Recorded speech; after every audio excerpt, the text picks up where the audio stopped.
If you're a big swim team and you like to order a lot of gear, maybe you ought to check out Swim Outlet Team Division for these reasons. Swim teams receive a 10% discount on bulk orders. Swim teams or organizations get an 8% commission on referred sales. You'll also like their customization services, which is affordable and available at all times during the year for all team gear. With over 50,000 items in stock, you can get most anything you want. Swim Outlet Team Division. You need to try it out. You'll be glad you did.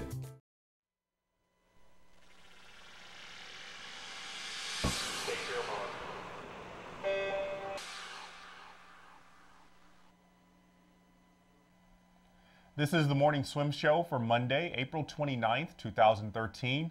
I'm your host, Jeff Cummings. Today we wrap up our special Masters Monday series of interviews that we've been doing in April to coincide with our annual Masters issue of Swimming World Magazine. Joining us in the Finish Monitor today will be Olympian Gil Stovall, who is still involved in the sport, now as a coach in Jackson, Tennessee. He's working with swimmers of all ages, from preteens to adult master swimmers, at the new satellite team for Germantown swim team, and Gil joins us now via Skype. Gil, it's good to see you. How are you? Good. How are y'all? Doing great, thanks. So first of all, tell us, where is Jackson, Tennessee? Jackson, Tennessee is about an hour east of Memphis. Okay, so you're not too far from where you grew up. That's correct. It probably makes it real easy to be able to drive home and see the folks. It does. That's actually one of the biggest draws that brought me to Jackson. And as I said, this team that you're coaching is a satellite team of Germantown Swim Team. For those who may not know, explain exactly what it means to be a satellite team. So basically, we are part of Germantown Swim Team, which practices out of the Germantown Athletic Club in Germantown, Tennessee. It means we're all part of the same team. We just practice in different locations. Okay, so when there's a meet, everybody from these places just come together as one. Correct. Okay, and the swimmers will probably not know who they're on their relay teams with a couple times, but probably over the years they'll get to know everybody. Yes, that is right. So when did you know that you wanted to be a swim coach?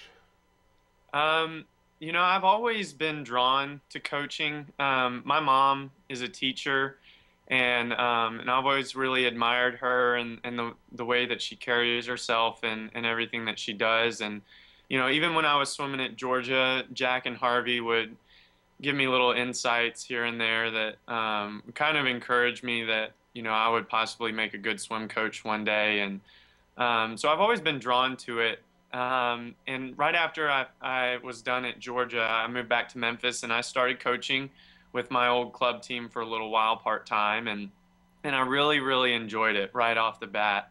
But, you know, kind of in some confusion in my life, you know, I was worried about whether or not I was gravitating towards it, you know, with it, or, you know, if it's what I really wanted to do, or if I wasn't exploring other options because I was scared of it. You know, there was just a lot going through my head. And so I ventured out and I tried a few different jobs, you know, just working regular warehouse jobs to helping out with marketing and doing a few other oddball jobs. But in the end, I knew that I wanted to coach. And about 6 months ago, I decided to really embark on a career in coaching and make it a full-time and lifelong thing for me.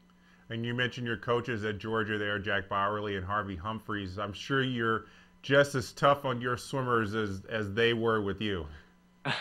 Yes, I really, you know, Jack and Harvey played a huge influence in my life and definitely in my style of coaching. You know, it was, you know, it was just great. I don't know how they do it, but I try to model after them a little bit, just in the fact that it was funny while I was at Georgia. You know, I've never seen two guys that can just hand out the hardest sets you've ever heard in your life and somehow get you to smile before you push off the wall. And so that's kind of how I like to approach things. You know, I definitely like to build in the hard work, but have fun attitude. How has your perspective of the sport changed now that you're a coach? Oh, greatly.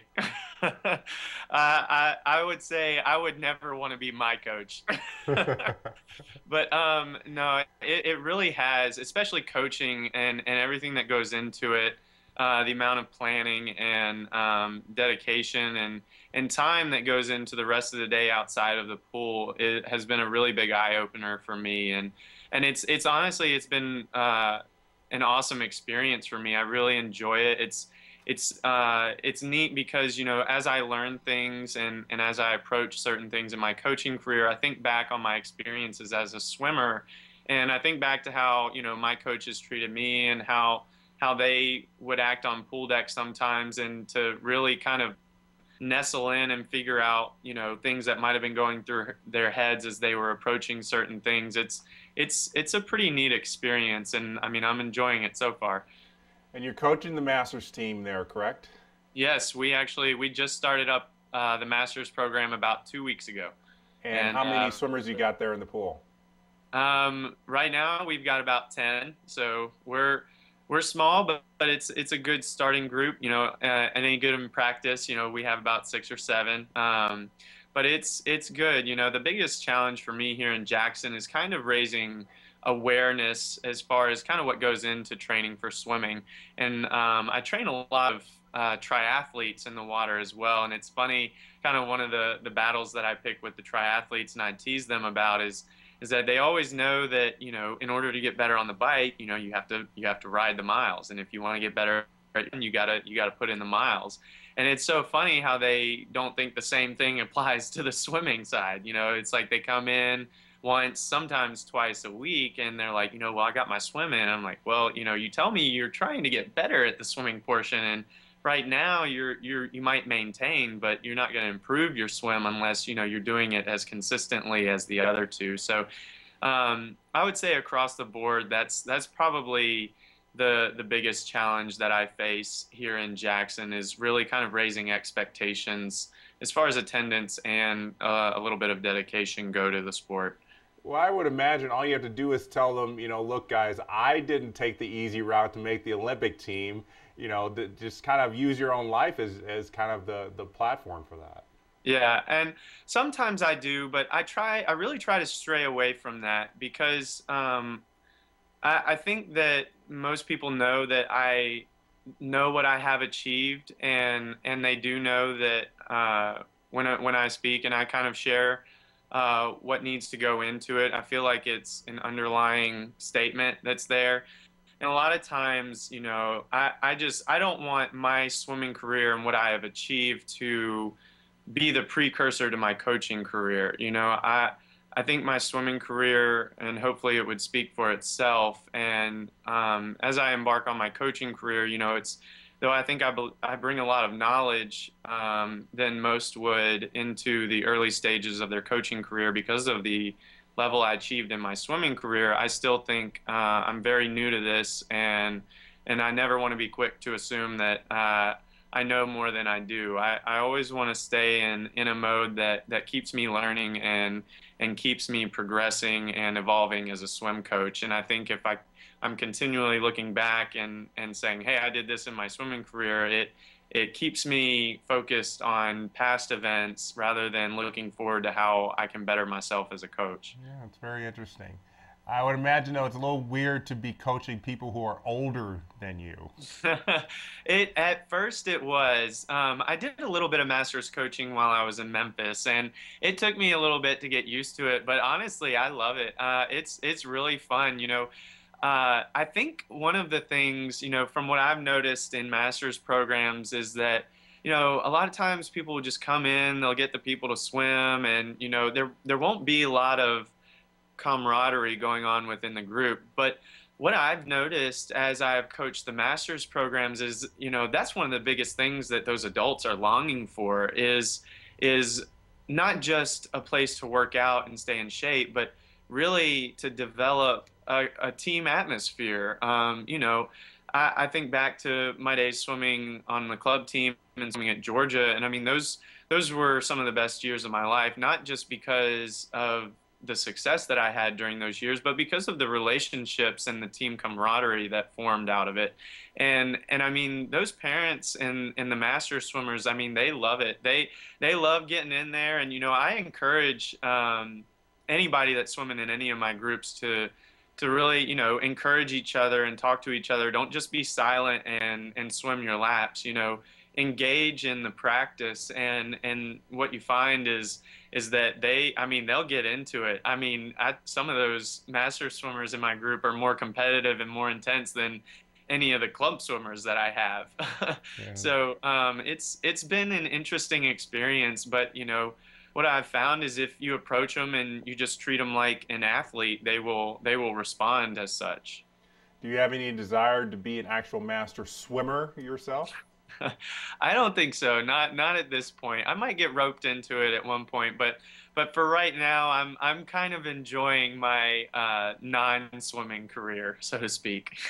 I think probably the master swimmers who are watching this that are in your age group probably just breathe a collective sigh hearing you say that.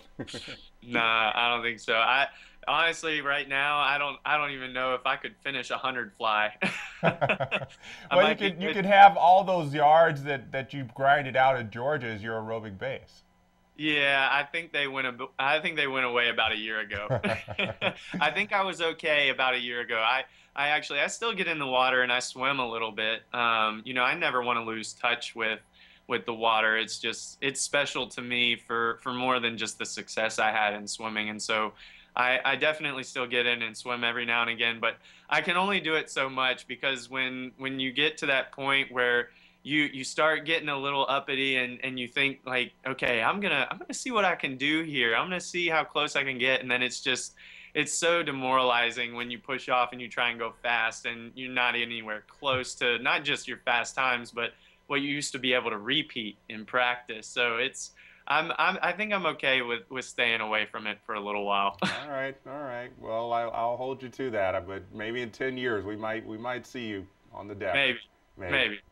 Well, I know the team is very young and it's just getting started, but is there anybody you see maybe contending for a spot on the 2020 Olympic team? Anybody we should be looking out for on the national scene?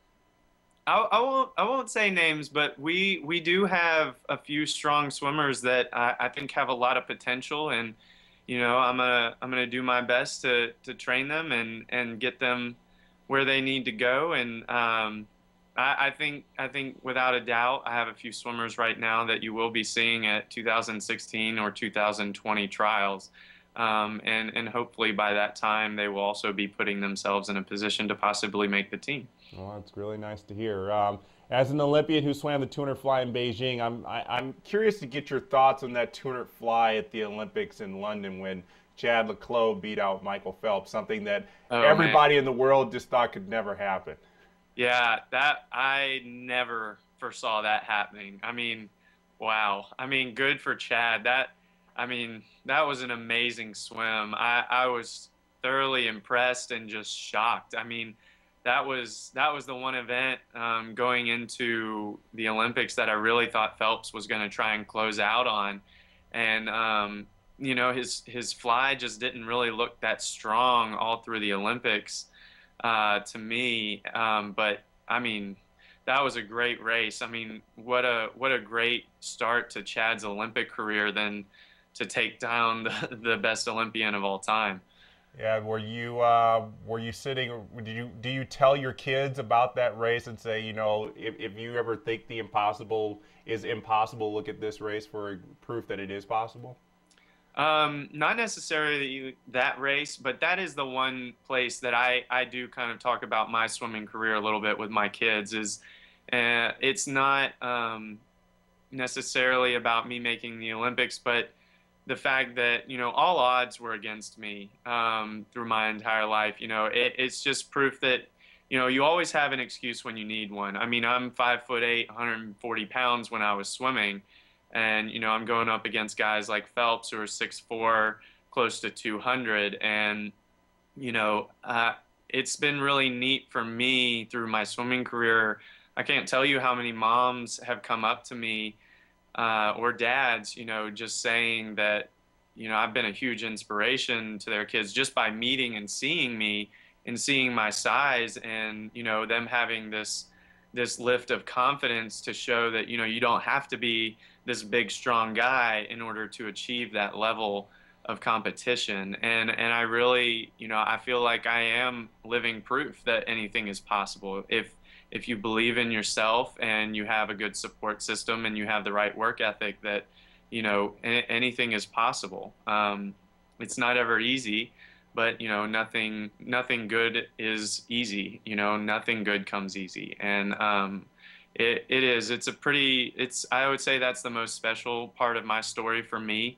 It's something that I'm very proud of, and it is something that, anytime one of my kids, says I can't do this, or, this is too hard, I just encourage them, and I'm like, no, you can. It's a lot of it is mental. The oldest saying that I remember, and I'm sure swimmers across America know, is, that I remember my coaches telling me, is that swimming is 10% physical and 90% mental, and I think, there is a lot of truth to that statement. Yep, definitely some words of wisdom to live by. Gil, thanks so much for joining us, and we're glad to see this new satellite team of the Germantown swim team taking off, and glad to see you on deck. And we'll be looking for you on deck, maybe at 2016 trials, hopefully, with a couple swimmers with you. Absolutely. Thanks for taking the time to talk to me. All right, it's my pleasure. We'll see you soon. Yes, sir. All right, that was Olympian and Coach Gil Stovall joining us for today's Morning Swim Show. If you have not done so already, be sure to get a copy of the April issue of Swimming World Magazine to read about the 12 swimmers we picked as the best master swimmers of 2012. I'm Jeff Cummings. Thanks for watching.